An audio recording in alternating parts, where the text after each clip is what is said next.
So this morning, we are getting a much clearer picture of how Florida Governor Ron DeSantis plans to position himself as a presidential candidate. The official announcement coming next week.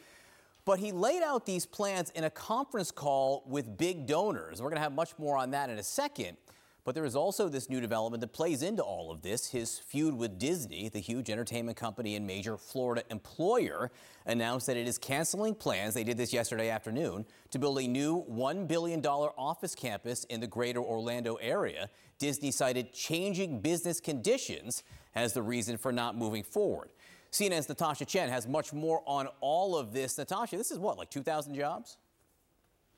Yeah, John, 2,000 jobs. It was supposed to be a regional hub for parks and resorts. So some of the Imagineers that design all the stuff you see in the theme parks, as well as some corporate jobs, consumer products, support functions like finance, technology, marketing, communications.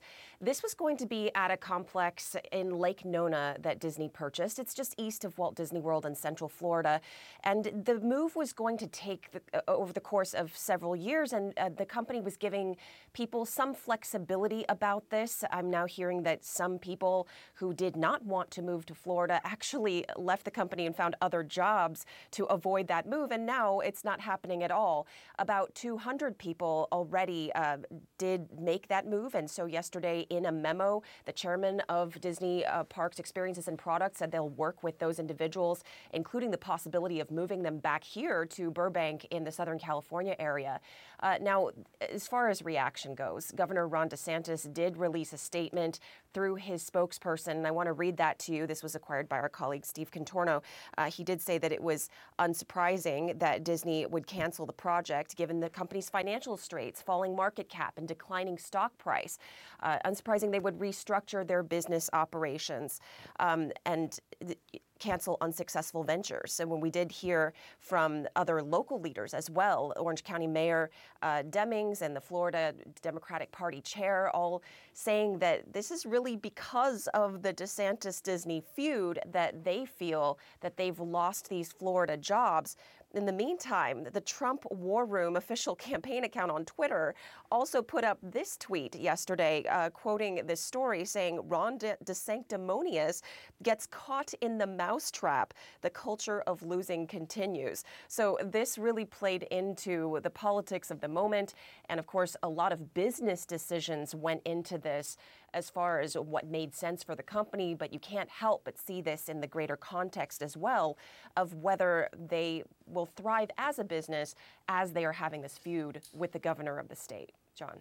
All right, Natasha Chen for us. Thank you very much. As we said, this is part of a much bigger moment for Ron DeSantis. And the new developments are, last night he laid out his vision of a presidential campaign to major donors.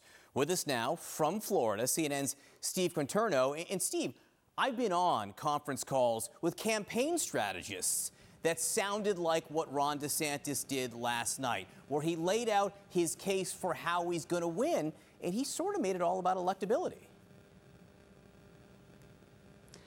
That's right, John. And we know that DeSantis has been meeting with donors for several weeks now leading up to this expected launch. And one of the reasons he has been meeting with them is to shore up their support, because a lot of them are concerned with some of his recent moves and some of his recent stumbles. There are Republican donors who object to the fact that the state signed this 6-week abortion ban. They're concerned about his waffling on whether he would support Ukraine and whether this Russia is in the right in this war. And so he has taken a more direct role in assuring these donors that he has a strategy to beat Trump. And that strategy is to say, look, I am much more electable, especially in the states that are going to matter in the presidential contest against Joe Biden. Listen to what he told those donors, according to the New York Times. He said, you have basically 3 people at this point that are credible in this whole thing, Biden, Trump, and me. 2 have a chance to get elected president, Biden and me, based on all the data in the swing states. So not only is he clearly saying, look, it's between me, Trump, and Biden in a way that just totally dismisses the other Republican candidates in the field, but he's saying Trump can't get elected. And that's not necessarily surprising to hear that from a candidate who's trying to curry support. But DeSantis has really avoided going directly at Trump throughout most of this run-up to his campaign, and yet here he is in very stark terms saying, look, this guy can't get elected again. I'm your best bet if you want to get a Republican in the White House in 2024.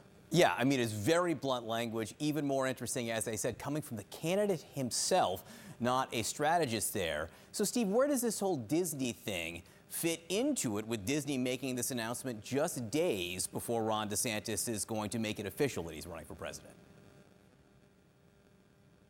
Well, it's just another sign that this back and forth between Disney and DeSantis isn't going away. It's been such a huge part of his narrative. And on his terms, he wants to talk about Disney. He made it a whole chapter in his book. He frequently discusses it on the trail when he's in political events in Iowa and New Hampshire and all these other states. But Disney continues to punch back in a way that puts this in a negative light for DeSantis, just as they did when they outmaneuvered him earlier this spring, and now suggesting that they are going to cut 2,000 jobs, high-paying jobs from the state, really is giving his opponents an opportunity to ding him as anti-business as he prepares to enter this primary, John. It'll be very interesting to see if DeSantis thinks it's a strength, his opponents think it's a liability. We'll see if they can both be right. Hard to see how to do that. Steve Concerno, great to see you. Thank you for your reporting.